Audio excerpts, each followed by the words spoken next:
Hello बच्चों, vibrant physics by Ashutosh Gupta channel में आपका स्वागत। हम क्लास 12 की भौतिक विज्ञान का अध्ययन कर रहे हैं और 7th चैप्टर हमारे कंटिन्यूएशन में चल रहा है, जिसका आज छठा पार्ट लेकर हम हाजिर हैं। इससे पहले हमने किसी वृत्ताकार धारावाही कुंडली के अक्ष पर उत्पन्न चुंबकीय क्षेत्र की गणना करी।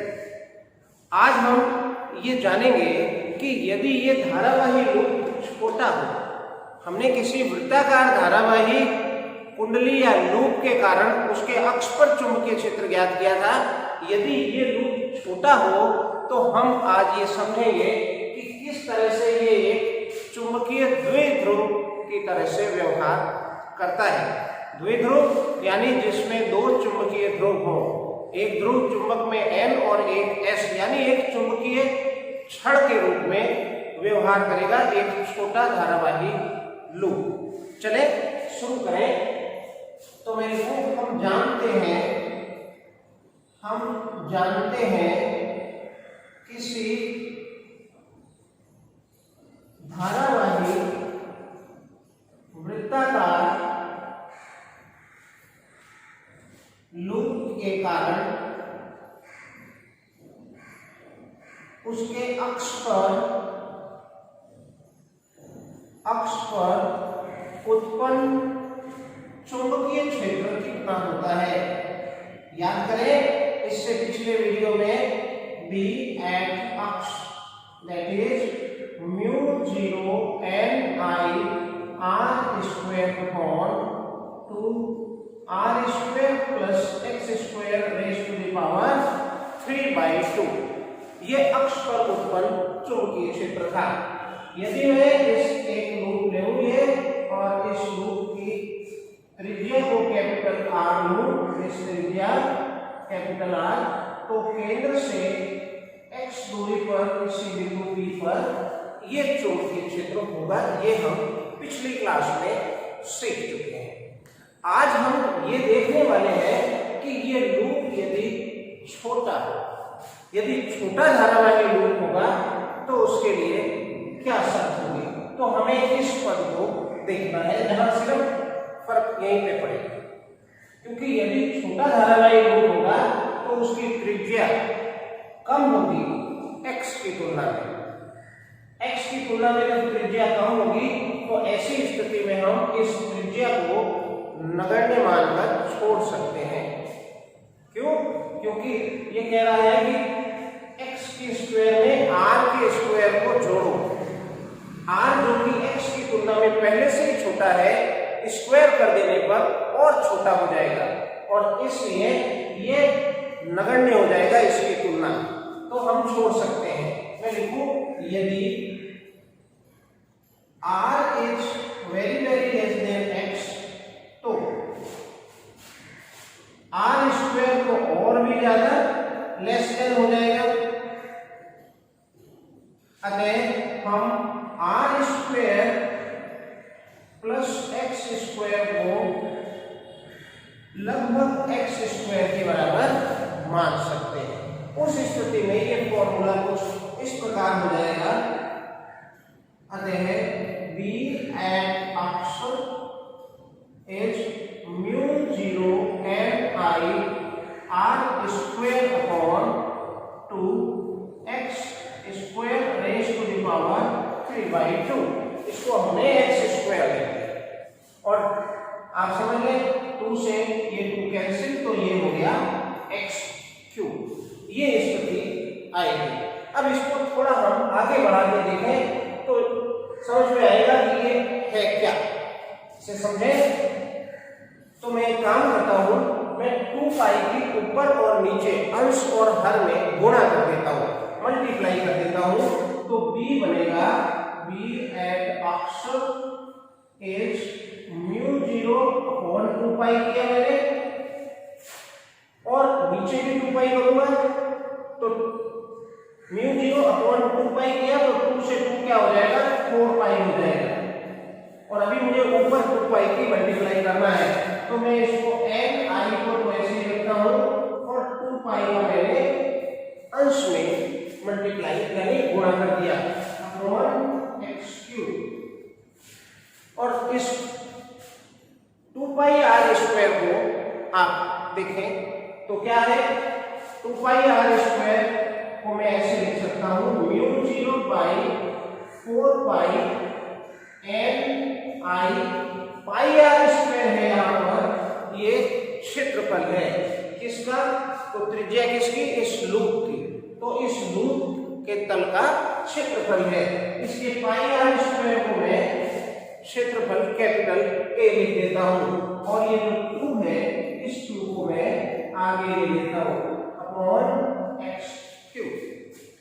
अब यहां इस पद पर विचार करें, NiA फेरों की संख्या, धारा का परिमाण और लूप के तल का क्षेत्रफल, ये गुणनफल क्या कहलाता है। आप जानते हैं ये गुणनफल जो है चुंबकीय द्विध्रुव आघूर्ण कहलाता है। किसी चुंबकीय छड़ का चुंबकीय द्विध्रुव आघूर्ण कहलाता है। तो मैं लिखूं यहां NiA बराबर M, कैपिटल M से लिख रहा हूं, जिसे चुंबकीय द्विध्रुव आघूर्ण हम कहेंगे। इस आघूर्ण पर विचार करें तो हमने विद्युत द्विध्रुव आघूर्ण पढ़ा। यदि दो आवेश हैं, एक धनावेश और एक ऋणावेश, क्योंकि द्विध्रुव कैसे बनता है आपको पता है, आवेश की स्थिति में बता रहा हूं, क्योंकि आगे चल के भी हमें इसी से तुलना करनी है।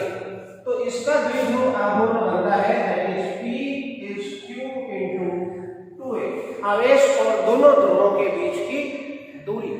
यदि ये चुंबकीय क्षण होता, अब मैं द्विध्रुव को हटाकर, विद्युत द्विध्रुव को हटाकर एक चुंबकीय द्विध्रुव ले लेता हूं, तो चुंबकीय द्विध्रुव में, चुंबकीय द्विध्रुव से क्या तात्पर्य है मेरा, एक चुंबकीय क्षण जिसके दो ध्रुव हैं, एक N और एक S, और इसका कुछ चुंबकीय ध्रुव प्राबल्यता है that is M, small m से ध्रुव प्राबल्यता को हम दर्शाते हैं, जो अगले अध्याय में 8वें अध्याय में और ज्यादा क्लियर किया जाएगा। और इसके बीच की दूरी यदि हम 2l ले लें तो यहाँ चुंबकीय आघूर्ण बनेगा M into 2l। ये चुंबकीय द्विध्रुव के लिए यानी चुंबकीय क्षण के लिए द्विध्रुव आघूर्ण है। लेकिन अगर ये क्षण के रूप में ना हो और एक लूप के रूप में हो, वृत्ताकार धारावाही लूप के रूप में हो, तो चुंबकीय आघूर्ण को, चुंबकीय द्विध्रुव आघूर्ण को NiA से व्यक्त करते हैं। ये अगले चैप्टर का टॉपिक है जो हमें यहाँ लेना पड़ रहा है। बिल्कुल सिंपल है, आगे हम और इसे समझ लेंगे। तो यहाँ मैं कहूँ NiA को मैं चुंबकीय द्विध्रुव आघूर्ण कहूंगा। ये चुंबकीय द्विध्रुव आघूर्ण इसके लिए ये है और क्षण के लिए ये इस मान का है दोनों का स्वभाव, दोनों राशियां एक ही हैं। बच्चों अब मैं यदि ये रख दूं तो क्या होगा, आप नोट कर ले, मैं साथ करूं। बच्चों तो ये स्थिति बनेगी B एट अक्ष इज μ0, NiA को मैंने लिखा M, तो इट इज 2m 4π/x³। अब इस फॉर्मूले को आप देखने पर कुछ क्लिक होगा, कुछ याद आएगा। मैं आपको हिंट दे दूं, यदि हम किसी विद्युत द्विध्रुव के अक्ष पर विद्युत क्षेत्र की बात करें तो उसका क्या फॉर्मूला था, तो विद्युत द्विध्रुव के लिए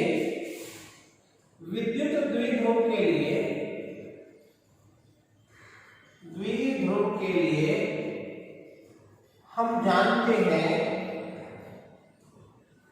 विद्युत क्षेत्र अक्ष पर कितना था, E एट अक्ष याद करें दैट इज 1/4πε0 and 2p/x³। जब विद्युत क्षेत्र होता है तो जो k है, कांस्टेंट है, वो 1/4πε0 लिया जाता है और चुंबकीय क्षेत्र की स्थिति में हम μ0/4π 4 पाई लेते हैं। जब हम 17th चैप्टर पढ़ेंगे तो हम ये देखेंगे वहां कि जो म्यू जीरो है ये 1/ε0 से रिप्लेस होता है। तो यदि मैं 1/ε0 को म्यू जीरो रख दूं तो ये स्थिति बनेगी। तो पहला पॉइंट ये दोनों समकक्ष हैं। दूसरा आप देखें तो ये जो P है, यहाँ P है ये विद्युत द्विध्रुव आघूर्ण है और M है वो चुंबकीय द्विध्रुव आघूर्ण है। और ये जो X है ये दूरी है कि इसके केंद्र से कितनी दूरी पर स्थित है। यदि विद्युत द्विध्रुव है तो विद्युत द्विध्रुव के केंद्र से कितनी दूरी पर, हम विद्युत क्षेत्र की बात कर रहे हैं, और चुंबकीय द्विध्रुव है तो चुंबकीय द्विध्रुव के केंद्र से कितनी दूरी पर हम चुंबकीय क्षेत्र की बात कर रहे हैं। और इसलिए अगर दोनों की विद्युत क्षेत्र और चुंबकीय क्षेत्र की तुलना की जाती है तो हमें ये समझ में आता है कि जिस प्रकार ये फॉर्मूला किसी विद्युत द्विध्रुव के लिए उसके अक्ष पर विद्युत क्षेत्र की वैल्यू को दर्शाता है, उसी तरह ये फॉर्मूला किसी चुंबकीय द्विध्रुव के अक्ष पर चुंबकीय क्षेत्र को दर्शाता है। इससे यदि तुलना करो तो ये बात समझ में आती है। तो लिखा आते हैं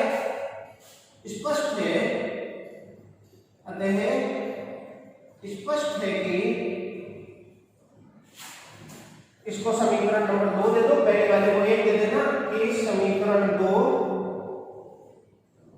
किसी चुंबकीय द्विध्रुव के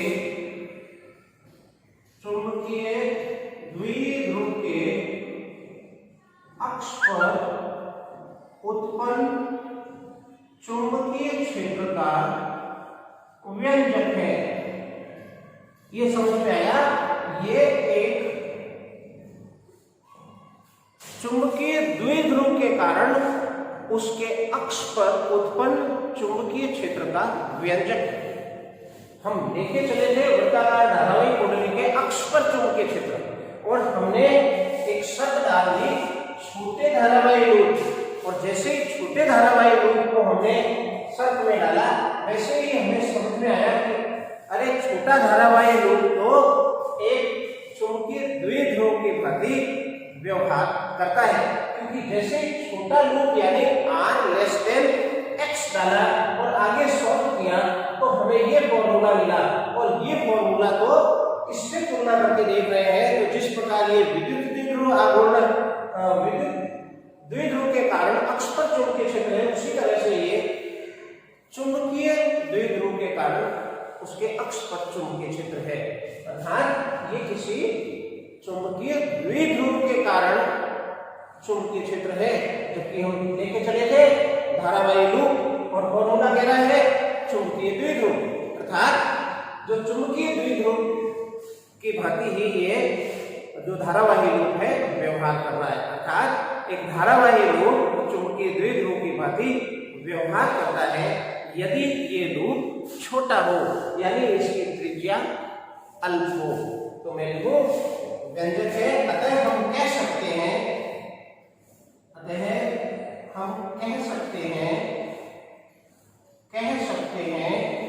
कि एक छोटा धारावाही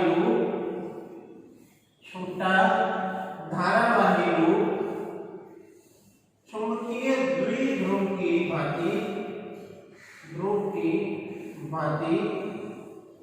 व्यवहार करता है।